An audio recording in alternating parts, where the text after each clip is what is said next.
Movie की starting में हम सोफिया नाम की लड़की को देखते हैं जो अपने बॉयफ्रेंड नाचो के साथ इंटीमेट हो रही थी। वो दोनों साथ में लिव इन में रह रहे थे।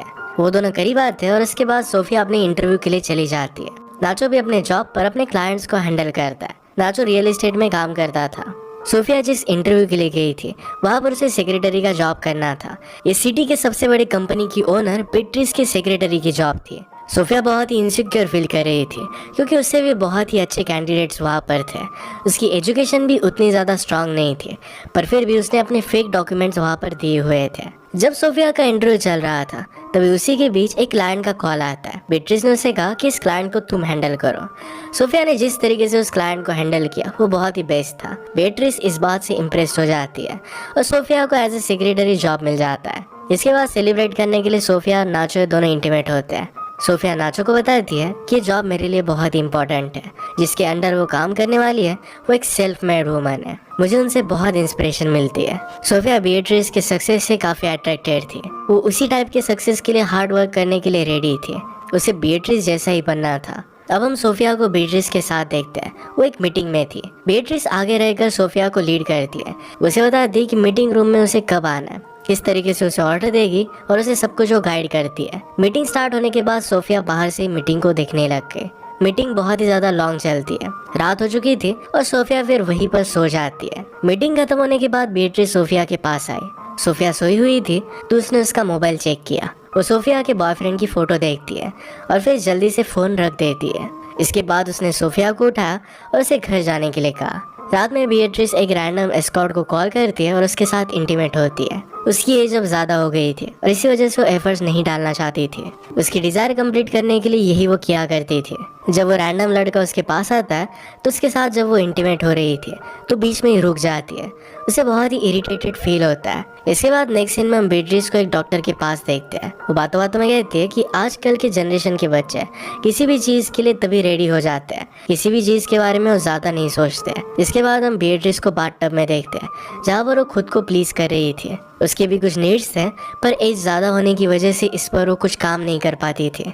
नेक्स्ट सीन में हम सोफिया को देखते हैं जो रोज अपनी प्रेगनेंसी टेस्ट करती थी। इसके बाद सोफिया और नाचो होटल में डिनर कर रहे थे। सोफिया नाचो से कहती है कि अगर हमें आगे चलकर फैमिली बनानी है तो पॉसिबल नहीं हो पाएगा। वो अपने लाइफ में बीट्रिस की तरह सक्सेसफुल होना चाहती थी। बीट्रिस ने हमेशा अपने काम पर फोकस किया और इसी वजह से उसे कोई भी बच्चा नहीं है, उसकी कोई भी फैमिली नहीं है। फैमिली एक डिस्ट्रैक्शन होती है और इसी वजह से सोफिया भी ये नहीं चाहती थी। इसके बाद नेक्स्ट सीन में हमें पता चलता है कि सोफिया नाचो के बेबी से प्रेग्नेंट है। ये बात सोफिया के लिए बहुत बड़ा शॉक था।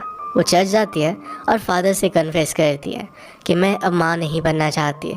अपने अंदर पल रहे बच्चे को अबॉर्ट करने वाली थी। फादर ने सोफिया को समझाने की कोशिश की कि दुनिया में इससे बड़ा पाप नहीं हो सकता। सोफिया रोते हुए वहाँ से चली जाती है। नेक्स्ट सीन में बीट्रिस और सोफिया एक मीटिंग के लिए गए थे। वहाँ पर सोफिया बहुत ही अच्छी तरीके से बीट्रिस के क्लाइंट को हैंडल करती है। उसने बीट्रिस को भी बहुत ही अच्छी कंपनी दी। खुश होकर मीटिंग खत्म होने के बाद बीट्रिस सोफिया को अपनी कंपनी में एक परमानेंट जॉब ऑफर करती है। ये सुनकर सोफिया बहुत खुश हो गई थी। सोफिया फाइनली उस कंपनी का हिस्सा है और साथ में बीट्रिस की असिस्टेंट भी। उसे कंपनी में एक हायर पोस्ट दिला रही थी। इसके बाद सोफिया को एक कंपनी के एम्प्लॉय को फायर करना था। उस एम्प्लॉय के कॉन्ट्रैक्ट पर साइन करवाने का काम सोफिया का था। सोफिया उस एम्प्लॉय के पास गए। वो एक लेडी थी। सोफिया ने उससे कहा कि आपने 10 दिन हॉलीडे के लिए छुट्टी ली थी और इसी वजह से कंपनी ने आपको यहाँ से निकालने का फैसला लिया है। वो कहती कि मेरा रीजन वैलिड था। 10 दिन की हॉलीडे में बीमार थी, इस वजह से लिया था। मेरे पास मेडिकल सर्टिफिकेट भी है। उस लेडी को बेबी हुआ था और इसी वजह से ये सब प्रॉब्लम आई थी। ये सब सुनने के बाद भी सोफिया उसकी बात नहीं मानती और फिर एम्प्लॉय को कंपनी छोड़कर जाना पड़ता है। यहाँ हमें पता चलता है कि बीट्रिस और उसकी कंपनीज के वैल्यूज में था कि अगर कोई भी एम्प्लॉय प्रेग्नेंट हो जाती है तो फिर वो अपने काम पर 100% फोकस नहीं कर पाएगी, कंपनी को आगे नहीं बढ़ा पाएगी। और इसी वजह से जब भी एम्प्लॉयज प्रेग्नेंट हो जाती थी तो उन्हें फायर कर दिया जाता था।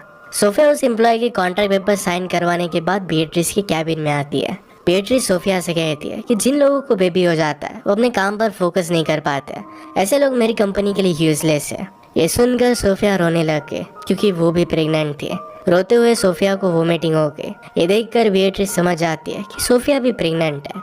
सोफिया को रियलाइज हो गया था कि अब उसका जॉब चला जाएगा। सोफिया इस बेबी को अबॉर्ट करने वाली थी ताकि इस कंपनी में वो रह सके। अपने लाइफ में सक्सेस उसके लिए बहुत ही इंपॉर्टेंट था। ये सब बात वो बीट्रिस को बताती है। वो कहती कि प्लीज मुझे कंपनी से मत निकालो, वो कुछ भी कर सकती थी। बीएट्रिस सोफिया से पूछती है क्या तुम प्रेग्नेंट हो, इसके बारे में तुमने किसी को बताया हुआ है? सोफिया कहती कि सिर्फ आपको पता है, मैंने ये बात मेरे बॉयफ्रेंड या फिर फैमिली किसी को भी नहीं बताई। नेक्स्ट सीन में हम बीएट्रिस को अपने लॉयर के साथ देखते हैं। वो डिस्कस कर रही थी कि सरोगेसी किन किन चीजों में लीगल और इलीगल है। तो उसका फ्रेंड ये पूछने का उसका रीजन पूछता है। बीएट्रिस कहती है कि मैं माँ बनना चाहती हूँ पर मुझे शादी नहीं करनी।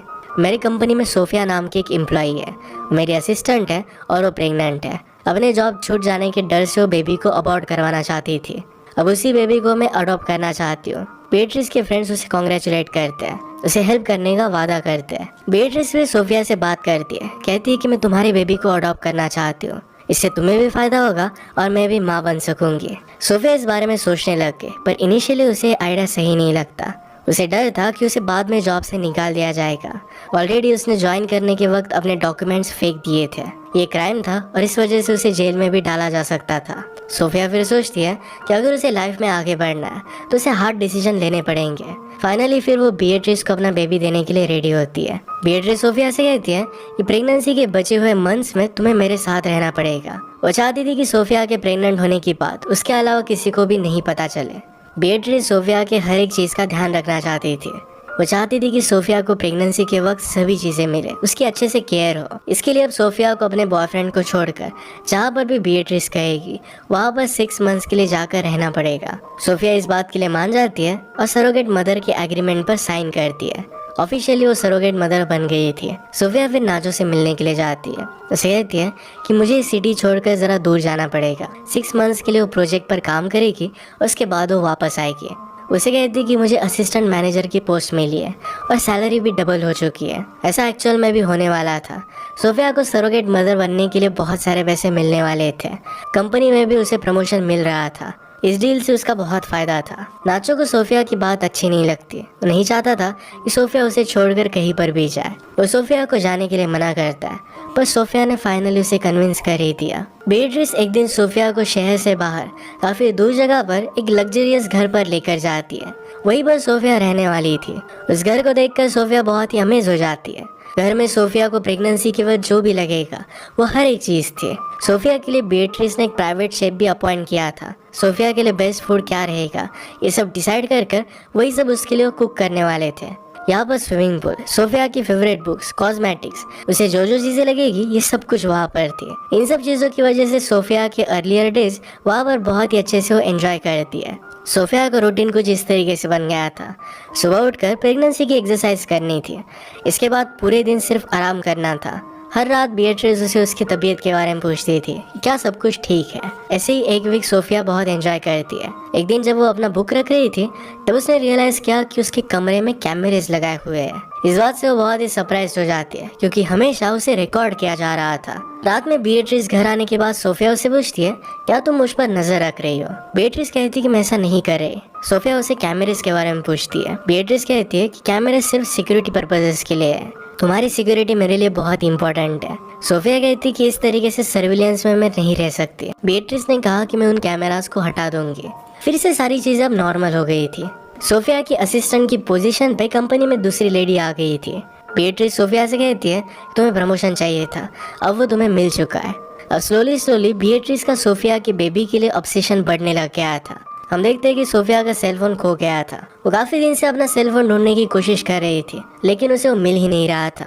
सोफिया को नाचो से बात करनी थी और इसी वजह से अपने मेड से वो सेलफोन मांगती है। हैरानी की बात यह थी कि मेड के पास भी सेलफोन नहीं था। सोफिया जरा टेंशन में आने लग गई। वो सोचती है नाचो अब क्या सोच रहा होगा। रात में जब बीएट्रिस सोफिया से मिलने के लिए आई तो सोफिया बीएट्रिस को बताती है कि मेरा सेलफोन गुम हो गया है। बीएट्रिस कहती है कि कल मैं तुम्हें नया सेलफोन ला कर दूंगी। अब हम कुछ दिनों बाद सोफिया का अल्ट्रासाउंड देखते हैं। सोफिया का बेबी डिस्प्ले पर साफ साफ दिख रहा था। हम नोटिस करवाते हैं कि बीएट्रिस उस बेबी को देखकर बहुत ही ज़्यादा एक्साइटेड थी। वो ऐसे बिहेव कर रही थी कि जैसे वो बेबी उससे बात कर रहा था। हम देख सकते हैं कि सोफिया से ज़्यादा बीएट्रिस ही उस बेबी के लिए ऑब्सेस्ड हो गई थी। सोफिया एक दिन अपने मेड को कहकर बंगले के ऊपर वाले रूम में जाती है। वहाँ पर बीएट्रिस ने आने वाले बेबी के लिए कमरा बनाया था। उस कमरे में बच्चों के सारे फेवरेट खिलौने थे। सोफिया रियलाइज करती है कि बीएट्रिस बेबी के लिए कितनी सीरियस है। इसके बाद बीएट्रिस सोफिया के लिए एक पप्पी खरीद कर लेकर आती है। इससे सोफिया बोर नहीं होगी। एक दिन सडनली सोफिया रियलाइज करती है कि कुछ दिनों से मेड घर पर नहीं आई। फिर उसे पता चला कि मेड को जॉब से निकाल दिया गया है। रात में स्विमिंग करते हुए जब सोफिया ने बीट्रिस को उस मेड के बारे में पूछा तो बीट्रिस उसे सही से जवाब नहीं देती है। वो सोफिया को अपने स्विमिंग के बचे हुए स्टेप्स पूरे करने के लिए कहती है। सोफिया गुस्सा होकर पूल से बाहर निकलने लग गई। बीट्रिस तभी आकर सोफिया को एक लात मारती है और वापस पूल में गिरा देती है। उसे कहती है कि तुम्हें स्विमिंग के स्टेप कंप्लीट करने पड़ेंगे, उसी के बाद तुम पूल से बाहर निकल सकती हो। सोफिया इस बात से बहुत ज़्यादा हैरान हो गई थी क्योंकि इतनी छोटी चीज़ पर बीट्रिस को उसने फर्स्ट टाइम गुस्से होता देखा था। इस बात को इग्नोर कर देती है। कुछ दिन बाद सोफिया का बर्थडे था तो बीट्रिस को रिक्वेस्ट कर नाचो से वीडियो कॉल पर बात करने की रिक्वेस्ट करती है। बात करते वक्त सोफिया रोने लग गई थी। वो काफ़ी समय से नाचो से नहीं मिली थी। उसे लग रहा था कि नाचो से दूर जाने का फैसला उसका बहुत गलत था। सोफिया को ऐसे रोते हुए देखकर बीट्रिस कॉल कट कर देती है। इसके बाद बीट्रिस को पता चलता है कि सोफिया ने झूठ बोलकर उसकी कंपनी में जॉब लिया था। उसके पास कोई भी डिग्री नहीं है, वो एक सिंपल से कॉलेज से ग्रेजुएट थी। इस बात से बीट्रिस बहुत ज़्यादा गुस्सा हो जाती है, पर फिर भी इस बात को सोफिया के सामने एक्सप्रेस नहीं करती। उस रात सोफिया बिना बीट्रिस को बताए उस जगह से भागने की कोशिश करती है। उसी वक्त वहाँ पर बीट्रिस आके वो सोफिया को रो रो कर इमोशनल करती है। सोफिया फिर बीट्रिस की बात मान गई और कहती है कि वो घर छोड़कर नहीं जाएगी। नेक्स्ट डे जब बीट्रिस अपने ऑफिस में थी तो अपने टैबलेट में देखती है कि सोफिया घर से भागने की कोशिश कर रही है। वैसे सोफिया ने बीट्रिस को उसके घर से कैमरेज निकालने के लिए कहा था, पर बीट्रिस ने वो निकाले नहीं थे। इस चीज़ से बीट्रिस बहुत ज़्यादा टेंशन में आ जाती है क्योंकि वहाँ के फेंस में इलेक्ट्रिसिटी थी। सोफिया की इस बात के बारे में पता नहीं था। वो फेंस के पास गई और झटका लगकर वहीं पर नीचे गिर जाती है। जल्दी से बीट्रिस वहाँ पर पहुँच के उसे मेडिकल हेल्प दिलवाती है। पैरेलल में हम नाचो को देखते हैं। वो सोफिया पर चीट करने वाला था, पर तभी नाचो रियलाइज करता है कि वो सोफिया से बहुत प्यार करता है, ये उसके साथ नहीं कर सकता। अब नाचो सोफिया के ऑफिस पहुंचता है। वहाँ पर बीट्रिस नहीं थी। नाचो सारे एम्प्लॉयज को सोफिया का एड्रेस पूछता है। एक एम्प्लॉय नाचो को सोफिया के बंगलों के बारे में बता देता है। नाचो भी सीधा उस बंगलों की तरफ जाने लग गया। बीट्रिस को जब नाचो के बारे में पता चला तो अपना काम छोड़कर सीधे अपने कार से बैंगलोर की तरफ आने लग गए। नाचो सोफिया के पास पहुंच गया। गेट पर लगे कैमरे से वो बात करने लग गया। सोफिया नाचो को पुलिस को कॉल करने के लिए कहती है। नाचो पुलिस को कॉल करने लगता है और पुलिस स्टेशन की तरफ भागने लगता है। दूसरी तरफ से वहाँ पर बीट्रिस आ रही थी। वो नाचो की गाड़ी को डायरेक्टली क्रैश कर देती है। उसी मोमेंट पर नाचो की डेथ हो गई। अगर नाचो पुलिस के पास पहुंच जाता तो बीट्रिस को अपना बेबी नहीं मिलता और ये कभी नहीं चाहती थी। बीट्रिस जब रियलाइज करती है कि उसने मर्डर किया है तो खुद रोने लग गई। बीट्रिस रात को घर पहुंची और उसने ऐसा बिहेव किया कि कुछ भी हुआ नहीं है। सोफिया भी इस तरीके से प्रिटेंड करती कि आज नाचो यहाँ पर आया ही नहीं था। बीट्रिस को उसके डॉक्टर फ्रेंड का कॉल आता है और उसे बताती है कि अल्ट्रासाउंड के लिए सोफिया को क्लिनिक आना पड़ेगा। सोफिया इस बात के लिए हाँ कह देती है। वो दोनों जब डिनर कर रहे थे तो सोफिया कुछ बहाना कर कर किचन में जाती है। वहाँ से एक वुडन पीस को लेकर पीछे से बीट्रिस पर हमला कर देती है। बीट्रिस वहीं पर नीचे गिर गई। जब बीट्रिस अनकॉन्शियस थी तो सोफिया ने बीट्रिस को पूरी तरीके से एक पिलर से बांध दिया। सोफिया एक नोकीली चीज लेकर बीट्रिस को बार बार चुभाने लगती है। उसे टॉर्चर करते हुए पूछती है कि नाचो कहाँ पर है। बीट्रिस उसे सच नहीं बताती। सोफिया फिर नहाने के लिए चली गई और बीट्रिस को वहीं पर वो बांध कर चली गई। बीट्रिस सोफिया से पानी मांगती है पर सोफिया उसे पानी भी नहीं देती। नेक्स्ट डे सोफिया बीट्रिस के पास आकर उससे पूछती है कि पैसे कहाँ पर है। उसने उससे लॉकर का पासवर्ड पूछा। सोफिया फिर उस लॉकर से पैसे निकाल लेती है। पैसे ले जाते वक्त सोफिया ने बीट्रिस से कहा कि अगर तुम मेरे पीछे आई तो तुमने जो मुझसे कॉन्ट्रैक्ट साइन करवाया था इसके बारे में मैं सबको बता दूंगी, इससे तुम्हारी बहुत बदनामी होगी। इसके बाद सोफिया वहाँ से अपने पपी मैक्स को लेकर चली जाती है। तभी पीछे से बीट्रिस आके वो सोफिया पर अटैक कर देती है। वो दोनों एक दूसरे से फाइट करने लग गए, पर तभी सोफिया ने एक सीजर से बीट्रिस के पेट में स्टैब कर दिया। बीट्रिस की वहीं पर डेथ हो गई। मूवी के लास्ट सीन में हम सोफिया का घर जाते हुए देखते हैं। तभी उसका वाटर ब्रेक हो जाता है। उसका डिलीवरी का टाइम आ गया था और वहीं पर उसकी डिलीवरी होने लग गई थी। इसी के साथ ही मूवी एंड हो जाती है। अगर आपको एक्सप्लेनेशन अच्छा लगा तो इसे लाइक और कमेंट जरूर कर दीजिए।